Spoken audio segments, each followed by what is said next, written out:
This episode is brought to you by the Weather Channel app. Did you know the app can help you forecast more than just the weather? With allergy tracking and flu risk mapping. So you know when to stay inside and load up on podcast. As well as air quality and UV indexing. So you know when to get outside, load up on sunscreen and podcast. Forecast more of what you love with the Weather Channel app. We are Cultivate. Cultivate. cultivate. Cultivate. Cultivate. Cultivate. We are Cultivate.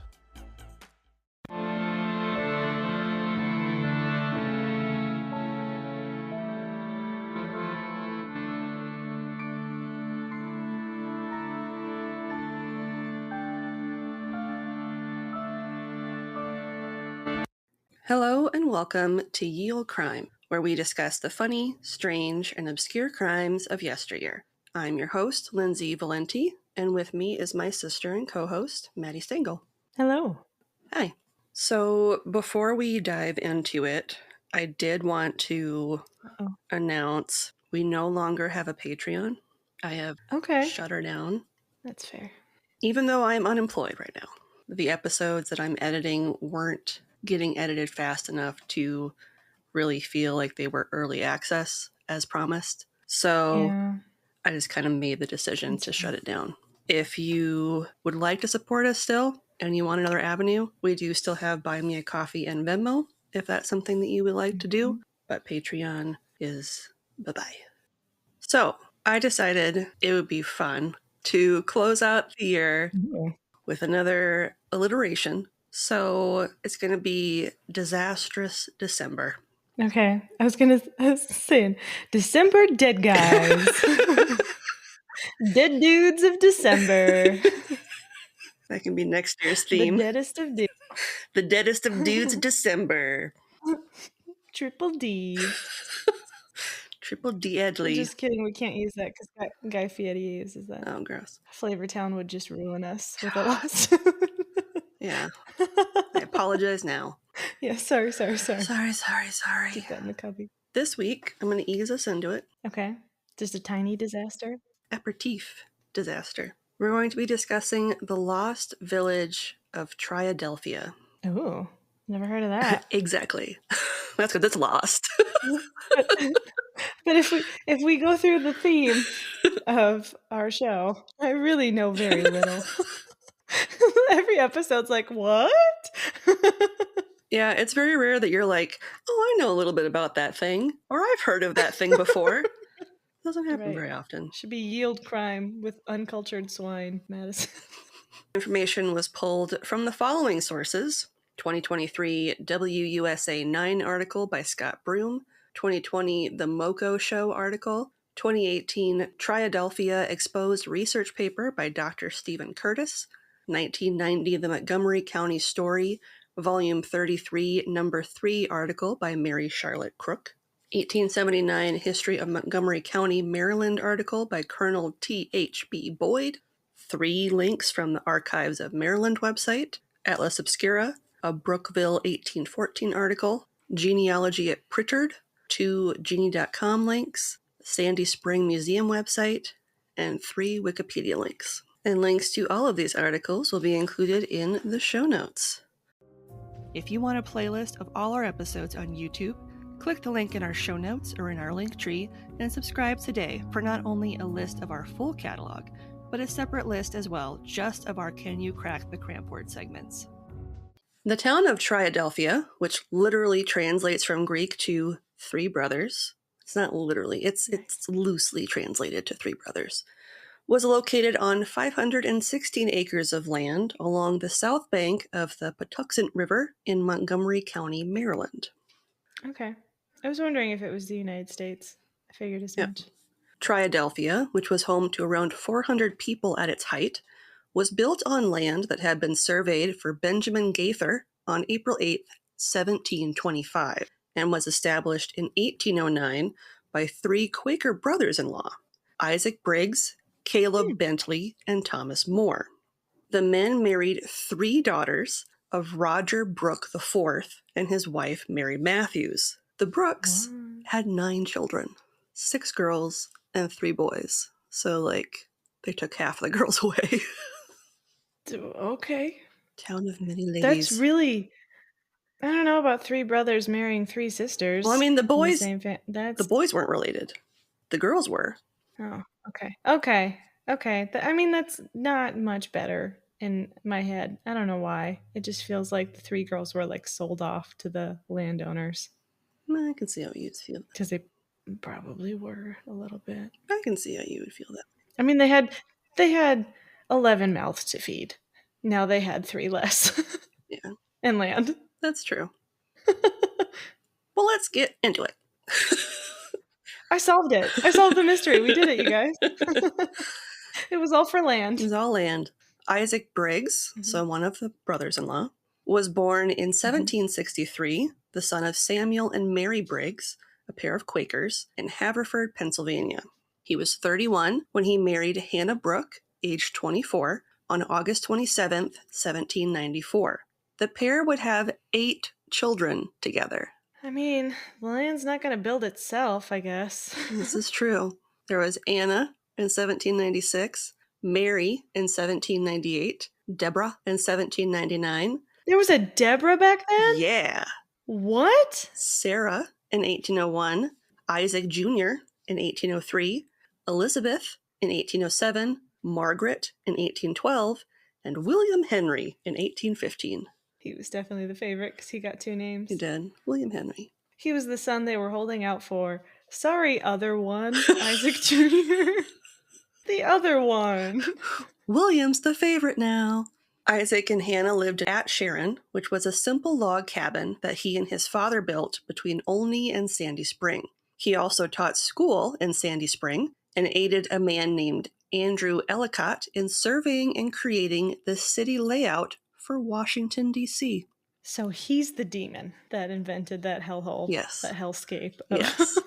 Of a land area. That's how they disappeared. They ruined it. They didn't do it right. So now the city's gone. Isaac would become buddies with Thomas Jefferson and was appointed as the Surveyor General of the Louisiana Purchase. So, okay, he's the reason why everything is terrible. This guy started it. He's like the Quaker Illuminati. Like, he's got his hands in all these different things. He invented death grass. He did. The Surveyor General? Yeah. He also served as chief engineer for a number of projects, such as sections of the Erie Canal, the Chesapeake and Ohio Canal, and the James River and Kanawha Canal. There's more. Fun fact, Isaac was awarded a joint patent with William Longstreet on February 1st, 1788, for their steam engine by the state of Georgia. Their steam engine would be used to power steamboats. No, he's the reason for everything that has ever gone wrong in this country. I'm convinced. It all like Isaac Briggs. What's the saying? Like it's all the way up from the top. It comes from the top. Goes all the way to the It's top. all Isaac. It's all the way to the top. Thank you. It goes all the way to the top. All goes to Isaac. So the next brother-in-law was Thomas Moore Jr., who was born on June 12th, 1760 in Trenton, New Jersey, to parents Thomas Moore Sr. and Elizabeth Sandifer Moore, who emigrated from Ireland. Can I just make a quick joke with it? I'm just thinking like the second guy after all the accolades of the first is like, he made gum. No. And then like that. He makes something better. No. He makes something better. Just wait. Oh my God. Just wait. His father, so Thomas Moore Sr., was a merchant and a miller, and Thomas Jr. took up work as a cabinet maker. He was 31 when he married Mary Brooke, who was 34, on September 21st, 1791. Oh my God, they're already half dead. Right. God. Why'd they wait so long? Like, what thornbacks? Wow. What thornbacks? Is that what you said? What thornbacks? I thought you said a couple of wet thornbacks, and I was like, gross. Why are they wet? I don't know. They're so moist. You know, Maryland. So wet. Just such a wet climate. So many wet, older people, older singles in their 30s. So swampy in Maryland. It's just so damp. They can't. Perpetually damp. The pair would have 4 children together. Mary Jr. in 1794, Asa in 1797, Anne in 1799, and Caleb in 1802. The couple lived in a home named Longwood between Olney and Brookville. Here comes the fun fact. Fun fact. Okay. Thomas created a patent in 1803 for the very first icebox and went on to coin the term refrigerator. The original refrigerator was an oval cedar tub about 18 inches deep that contained a tin box with square corners that could hold 22 pounds of printed butter. So like 22-pound sticks of butter. Yeah.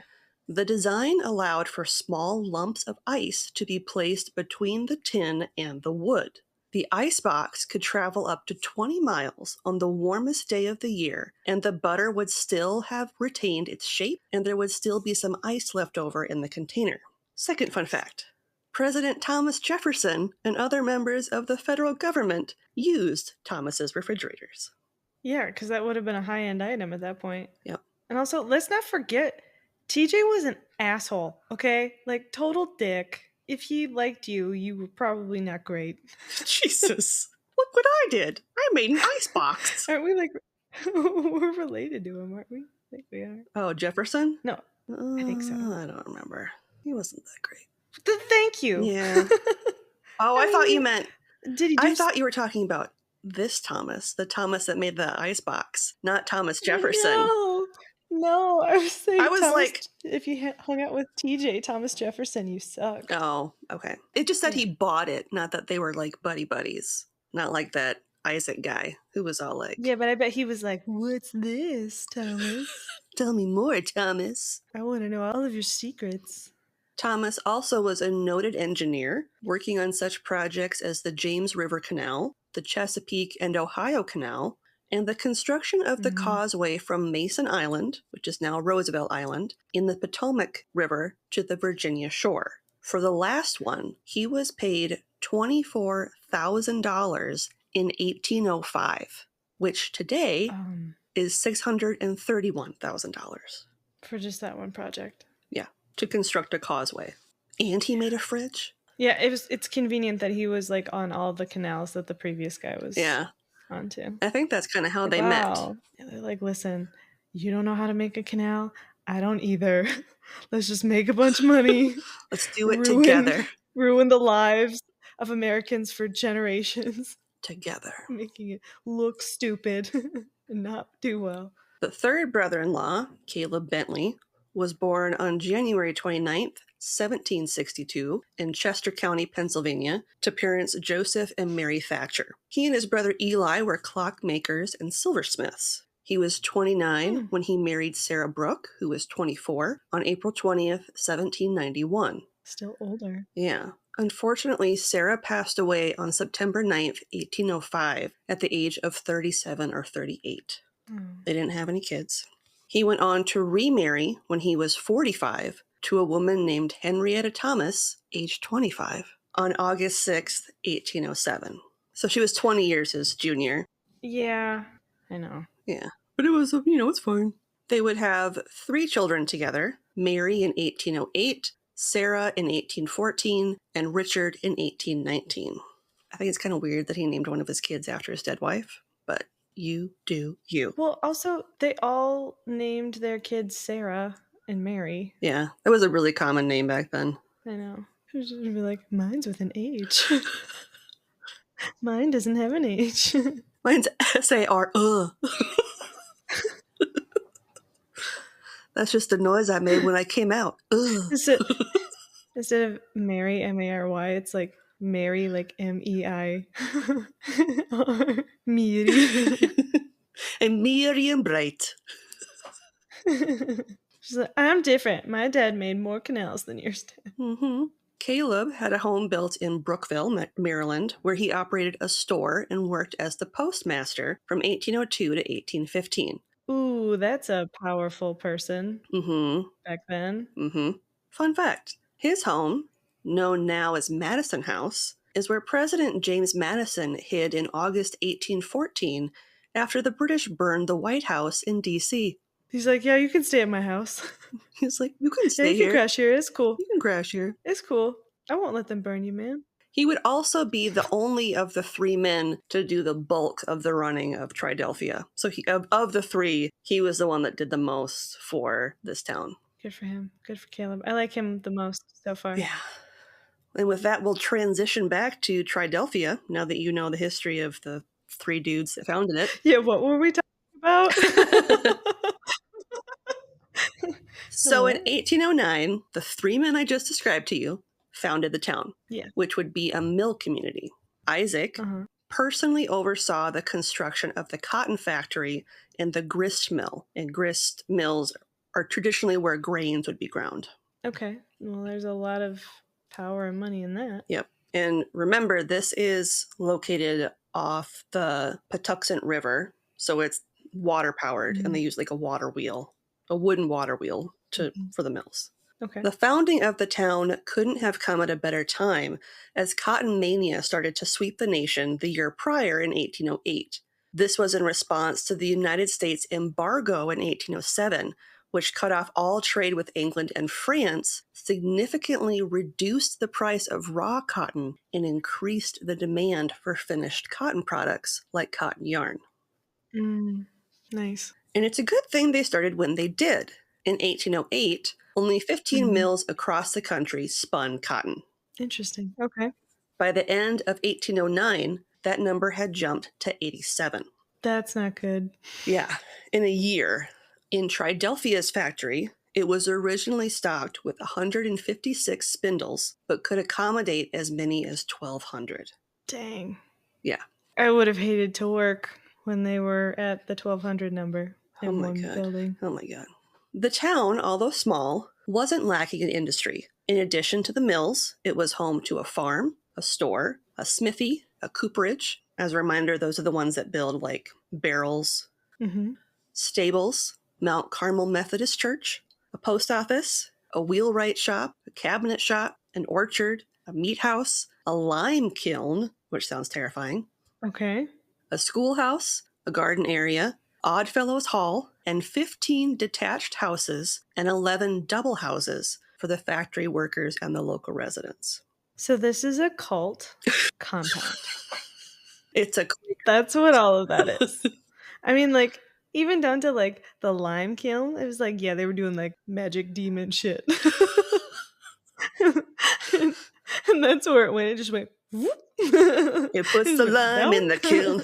Thomas Jefferson died. His body went to that town to go down with it. Straight in that lime kiln. It's actually how he died. His soul was being taken, taken with Triadelphia. Not the lime. By the time that the War of 1812 broke out, the desire for American-made yarn was a no-brainer. In Triadelphia, the number of spindles in operation at the factory rose from 196 in 1810 to 500 in 1814. Ugh. By 1820, over 900 had been installed in the factory, but only around 440 were running. Yeah, they probably ran out of people. Not much is really noted about the early years of the mill town, but the following was written by Isaac in 1812 or 1813.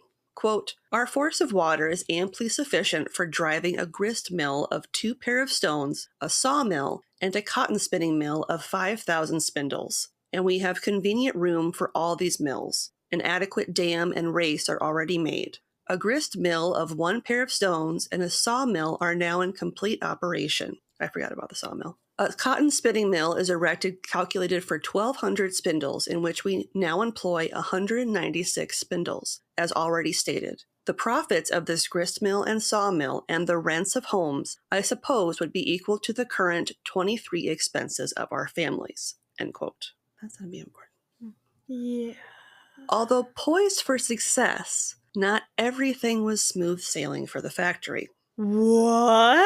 I know. Factories with workers before, any sort of labor laws existed had trouble? Right? Triadelphia couldn't compete with other mills for a number of reasons. They had to import their cotton from the south due to the cold climate, and they had to hire workers to haul the cotton from Baltimore, which is around 25 miles away, along unpaved country roads. Yeah. Yeah, that'd be The cost of transportation alone significantly dug into their profits. They'd have to have, like, carts pulled by, like, 4 Clydesdales hauling all this cotton from the port of Baltimore. Oh, man, those poor horses. And I don't know if you've seen a Clydesdale, but they're really big horses. So they eat a lot, too. Yeah. So it's not just They do. paying the person. It'd be funny if they ate all the cotton. Oh, my God. And then they shit thread. And they're just like, what's this stuff, guys?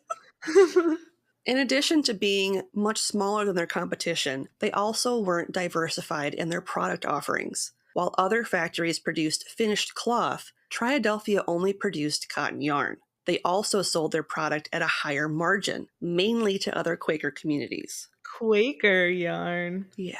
It also didn't help matters that the town was in considerable debt. What? You mean TJ's friends weren't great at business? They weren't. Who could have predicted this? Especially considering TJ. half of them were like super, super rich before they even founded this town. Around 1815, Isaac left the company after they had been unable to compensate him for the work he did in 1814. Oh. Add to that the fact that he was arrested after being unable to pay over $9,000, or around $180,000 today, in debt to the government, and you can understand why he decided to skedaddle. Yeah, that makes sense. Thomas was left to run the failing factory on his own, and things only got worse when a flood hit in 1817. Uh-oh. Too much water. Too much power. It's too powerful. In a letter he wrote to Isaac describing the damage, quote, "Thee wilt have some idea of our sufferings when I tell thee the water was 7 feet 3 inches deep on our carding room floor. The shop near the grist mill was taken away with its contents and several other small buildings," end quote. I feel like their ceilings weren't 7 feet tall. How did they? Because they had 2 floors. That whole place would be underwater. And then a few of the buildings also just got swept away. Yeah. Just a few years later, the Panic of 1819, which was a time of economic depression, hit, and the death knell started to ring for the failing factory. Thomas passed away in 1822 after contracting a fever, and following his death, Caleb and Isaac attempted to sell their shares of the business. They still hadn't sold anything by the time Isaac passed away just 3 years later in 1825 after contracting malaria. Getting malaria in Maryland. He contracted that when he was doing one of his canal jobs. Rough. When it became clear that it wasn't going to sell, Caleb and his partners, who most of them were his descendants and the descendants of Thomas and Isaac, as well as another random guy. The secret benefactor of the city. The sacred Quaker. They decided to lease the property to another Quaker named Samuel P. Gilpin, who eventually purchased the factory when the lease ended in 1830. Fun fact, Samuel couldn't pay the debt either, and he went on to flee the country. Oh, where did he go? I don't know. Away. He was like, deuces, and then just skedaddled. He was like, this was a bad investment on my part. Sorry, TJ. Gotta go. It was then purchased by another Quaker named Edward Painter, who also failed to turn a profit. Quakers are just really bad with money. Apparently, because it was sold a final time to a non-Quaker named Thomas Lansdale in 1840. Thomas Lansdale was born on May 19th, 1808, to parents Richard and Jemima Hyatt Lansdale. Thomas married Harriet Franklin on December 11th, 1834. I couldn't find out her age. And the pair would have 7 children together. Samuel in 1835, Richard Jr. in 1837, Mary in 1841, Thomas Jr. in 1844, Elizabeth in 1850, Ella in 1852, and Beverly in 1855. Don't see many Beverlys. Right. No. Thomas was the first manager to introduce steam into the factory for the purpose of heating, so it wouldn't be freezing cold in the winter. Yeah, good, but also it. Yeah. Yeah, I don't know how that worked. I'm hoping nobody got scalded by steam in that process. You know it happened every now and then. Yeah. Yeah. Stepping on the vent or something. Yeah. He also helped invent the first wood planing machines and invented the metallic yoke that is used for swinging bells. little top piece that the bell hangs under. He also made Triadelphia profitable again when their grist mills were used to grind most of the grain in the lower half of the county. Nice. Making the Quakers oats. Oh my God, he was. He was. I didn't even think about that. He was. He was. That's him. That's him. that's him on the box. That's actually him, you guys. That's like actually his photo. It's not Benjamin Franklin like we all think it is. No, this is like the Quaker, the Quaker man with the oats from Triadelphia. Like, you don't know? You don't know him? You don't know him? He's got like a scratch on his ear. Everybody knows that. He's not even really That's a how you Quaker, can but tell. they were like, hey, this guy should be the face of the Quaker Oats. He was like, sure, why not? He's like, I guess those are my oats. As long as it sells, I don't care. Even under new management, not everything was great. A fire broke out in 1843 that destroyed the entire factory. I was just gonna say he's gonna eliminate the entire town. Sawmill, grains, like everything that could catch fire. Thankfully, it was only the factory, so like the The one cotton factory. factory, ensuring that 100 employees could no longer work. After it was repaired, it was flooded again in 1847. Hot and cold, I guess. Totally. In 1860, another fire destroyed a number of buildings that were owned by the factory, including Thomas's home. What do they say? I know, brother, we're out there. It's a geographical oddity. It's because it's dry enough to have fires all the time, and also damp enough to have flash floods all the Yep. time. And you just have what, fire year and water year based on how it's like every other. Kinda, yeah. What? So It's the year of the fire. it's the year of fires. You know why? It's the lime kilns. Everybody had to like moisten themselves before they went to work. They're like, it's fire year. Can we do water again next year? Put on your wet pants when you go to work today. It's a fire year. It's a fire year. The April 6th, the 1860 edition of the Montgomery County Sentinel published the following about the fire. Quote, about 2 o'clock on Monday morning last, the dwelling of Mr. Thomas Lansdale at Triadelphia in this county was discovered to be on fire. Mr. L and his family escaped in their night clothes, saving nothing more than they had on. Valuable and important papers were consumed. Loss of property estimated at $2,500. No insurance. End quote. Ooh, why are they gonna put the insurance on? That's some shady reporting. The damages would be around $93,000 today. Wow. Should have insured that on a wet year. You prayed to the wrong gods, Quakers. Why? No. When you were originally like, here's what they wrote about the fire, I just immediately thought it was bad, period. Because everybody would have experienced it. It was hot, hot, hot. The factory fire. It was bad. Things Thanks, burned. Gus. Back to you, Frank. The Civil War made it difficult to import cotton from the South following this. I mean, I don't understand why, but it's a surprise to me why a war would. Okay. strange, I know. You can't have our cotton anymore. It's like a luxury drug item, cotton trafficking. Then there was the flood of July 24th, 1868.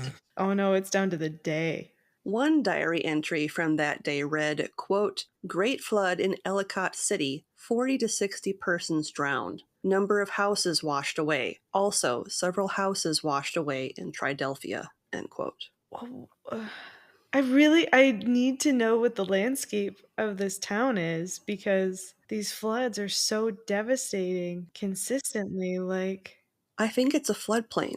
it has to be a floodplain. There's no kind of way around that, especially if there were canals maybe like in the area too, but I know there's like maps of what it used to look like and stuff, but there's areas where the water was diverged, throughout town. So like when the river overflew, it like went everywhere. It wasn't just like in one specific section of the city. It went like all over the place. According to an article titled Triadelphia, the Three Brothers, the personal recollections of a lost village by one who knew and loved the place. Some anonymous what a guy. title. Wow.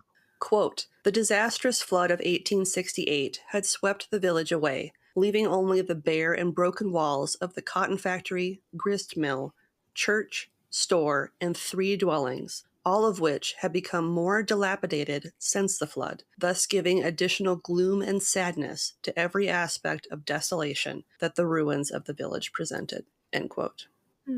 Thomas passed away on October 24th, 1878, and the following year his widow purchased the property for $6,000, or around $185,000 today, and her son Thomas took over its management. Attempts were made to rebuild, but the third and final flood on May 31st, 1889, meant the end for the Triadelphia mill town. According to an article in the June 7th, 1889 edition of the Montgomery County Sentinel, quote, "Thomas Lansdale's mill at Triadelphia received damage that amounts to a wreck, and his house was flooded, his family wading in water waist deep to make their escape from it." End quote. At this point in history, steam and gasoline power far outweighed water power in terms of popularity, and railroads were more commonly used for the transporting of goods. With a town like Triadelphia, which wasn't close to any tracks, it was just the final nail in the coffin for the once booming industrial town. Yeah. Although the floods ensured the end of the factory operations, people continued to live in Triadelphia, although it was mostly abandoned by 1905. Yeah, guys, why? Why are you still there? There's either a stupid fire or a life-threatening flood every other year, like all the time. What are you doing? A lot of the people that stayed were farmers, so they just farmed the area. Yeah, but one of your founders, helped with the purchase. So just go to the left. I don't understand. Get What does that mean? Because they're more go to the left. Just take a few steps over this way and build here. It's fine. Just go to the left. Oh. The last residents, members of the Gilpin, Ligon, and Lonsdale families, were evicted in 1942 so that the area could be intentionally flooded with water from the Patuxent River following the construction of the Brighton Dam, which created the Triadelphia Reservoir. And that essentially submerged the last portion of Triadelphia. Okay.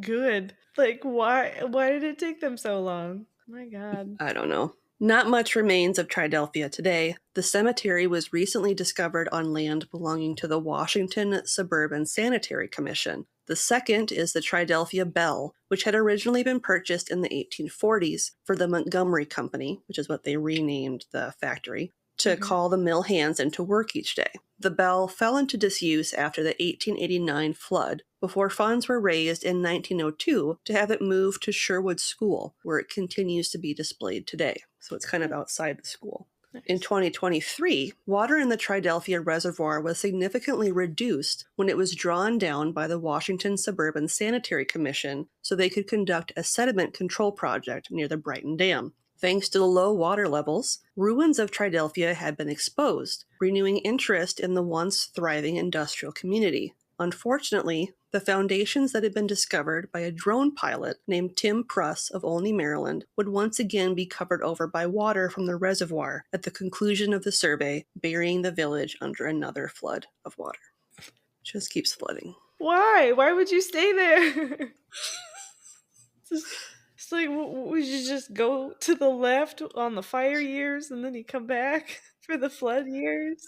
Go up the hill during the flood years, go to the bottom during the fires, and that's the Lost Village of Triadelphia. That's just so, all of that's just so weird. And it checks out that it's somehow a part of Washington, D.C. Yeah.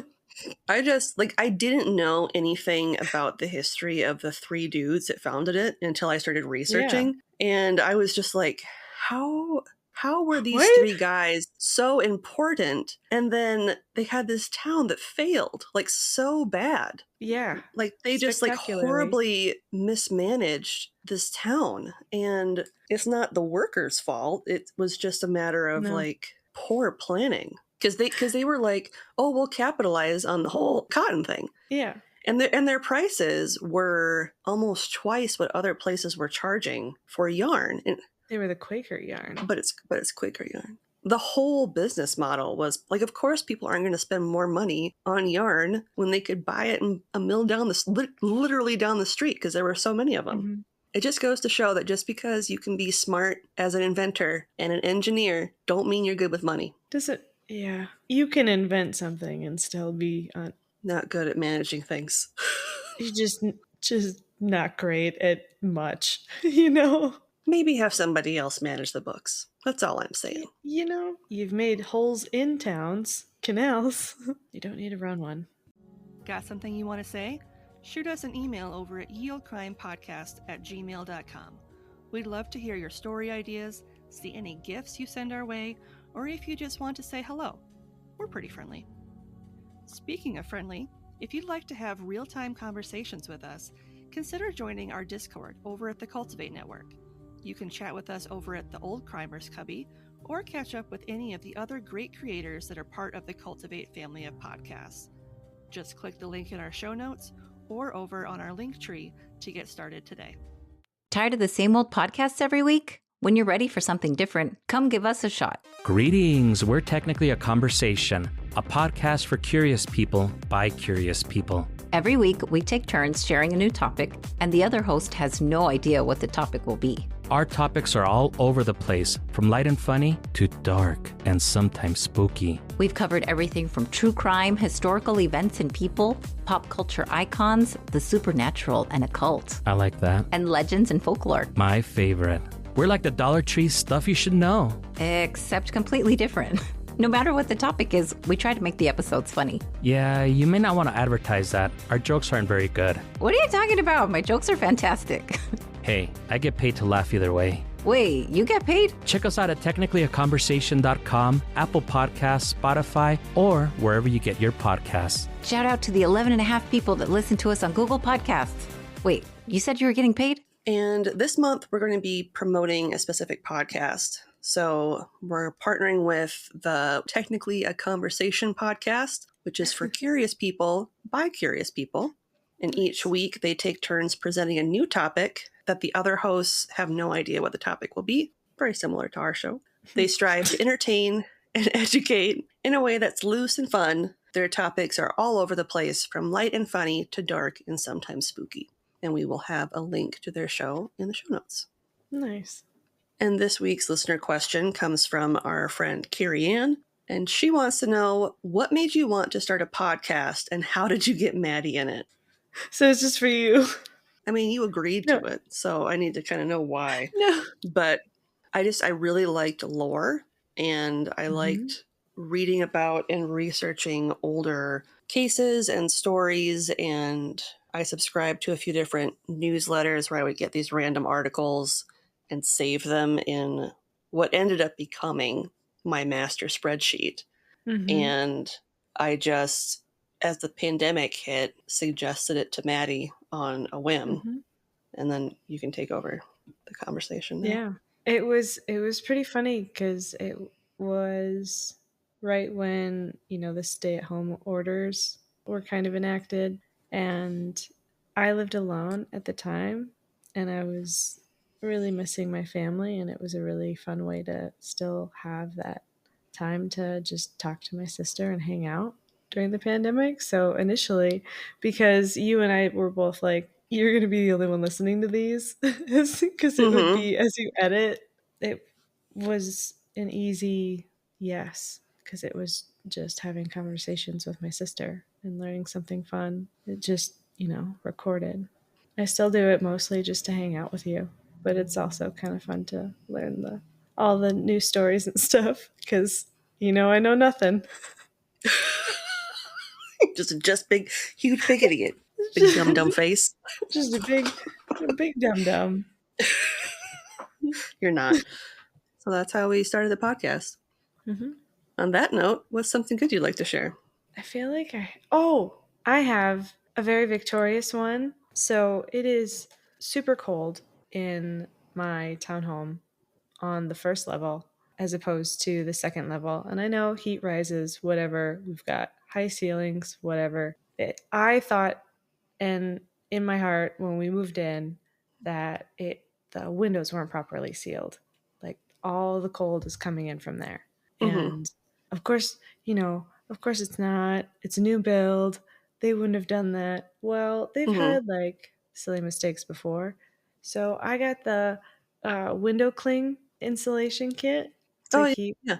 to seal your windows. And if that bubble isn't about to burst from the amount of cold air that's trying to get in, and Oh, it went up 5 degrees down here wow. with just sealing that one window. So I was like, hey, so remember when you thought I was dumb for saying that the windows weren't sealed? The windows aren't sealed. Like, I don't care that they're double paned. That doesn't matter. They're not sealed. So I'm going to ask the rental company if they would just seal the windows for us because I Mm-hmm. did a very terrible job. And I also don't have a hair dryer. You need a hair dryer to like really seal it. And I don't have one. So if they have a hair dryer I could borrow. Go to your neighbor and just be like, hey, I don't need a cup of sugar, but can I borrow a hairdryer? I just really want to make the first floor of my condo warm. I felt very Validated. victorious. Yes. Like I know where the cold is coming from. I've lived in much more questionable houses and sealed my fair share of windows. Yes. It's like Yes. I know when my window sealing senses are tingling. Like that's how I make the heat stay in my house is by There you covering go. everything in saran wrap. There you go. You really can't take the trauma out of the girl when it comes to places you've lived. That's fair. Yeah. Right?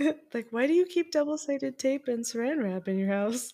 I don't know. Sometimes when it gets cold and you just need to really make sure that the windows are, doing their job. You Staying make a tight sealed. seal. It's also really good for keeping wasps out. Fair.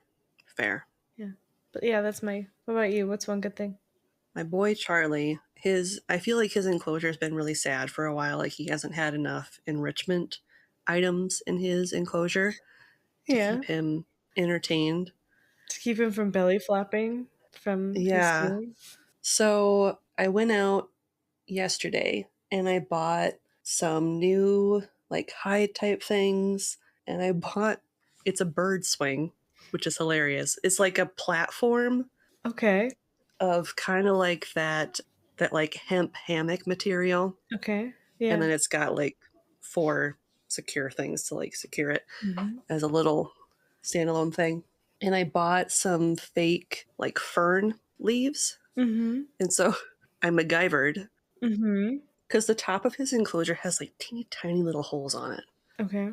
So I used ornament hooks and like strung them through the ends of these fake plastic leaves Mhm. and like worked them through the mesh top and like Okay. secured them so that they kind of like line the inside of the enclosure. Mhm. And then I put the things in there and mixed in some moss with his mulch to kind of keep the moisture a little bit more Mhm. and the humidity. And I moved his water dish so it doesn't get so gross so quickly.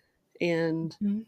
when I first put him in there last night, he was like kind of frozen in like a trauma pose, like, ugh, Too much change. so many things have changed. And then I was in here just kind of hanging out, and it was so fun watching him like slowly start to explore and like go in the little hide thing and like try to climb up onto the platform and like wind his way through this little like fake tree stump thing that I have in there that's got like the long roots, kind of like you'd see in the bayou or whatever. They can kind of go around. And so it makes me happy that he's happy. Nice. I should send you a picture of it because I'm really proud of it. He's not in the picture, Yeah. so it won't traumatize you. I'd love to see it. Sounds very Sending it to you creative right and now. fun. And it took a lot of time. I did like a deep clean of his enclosure because I was like, well, if I'm going to be cleaning if I'm going to be switching everything up, I'm going to do a deep clean. And I try to do that every 3 months to make sure that like everything's properly wiped down and stuff. Yeah, that's Isn't it cute? It's way better. That's awesome. Great job. Thank you. I really want him to like swing on the swing. Yeah. It's funny because he'll like put like half his body on it. He's so big, he can't fit his whole body on it. But he was like curled up half on it last night. So Nice. yeah. Yeah. So that's my something good. That's awesome. Making Charlie's home a little bit more engaging. So, all right, shall we? Let's do it. A great way to support the show, if you'd like to help us but can't do so financially, is to leave us a 5-star rating and review on Apple Podcasts, Podchaser, Good Pods, Podcast Addict, or Audible. Looking for more content? You can find us online at yieldcrimepodcast.com. If you'd like to see pictures from this week's episode, not to mention bonus content and funny memes, make sure to follow us on Twitter at yieldcrimepod and on Facebook and Instagram at yieldcrimepodcast. On TikTok? Of course you are. Follow us at yieldcrimepodcast. Our TeePublic store is having another sale. So December 1st through the 18th, you can enjoy 35% off. I will do my best to get new designs up there. In the meantime, I will be re-releasing all of our current designs. So Nice. I've been periodically discontinuing some of the seasonal items, but I'm going to re-release everything. So if there's a particular design that you're like, I really want that, and I want it on sale, now is the time. Awesome. If you're interested in ad-free content, consider supporting us with a one-time donation either over on Buy Me a Coffee or our Venmo page, both of which are in our link tree and in the show notes. And on that note, as always, I'm Lindsay. And I'm Madison. And we'll see you next time with another tale As old as crime.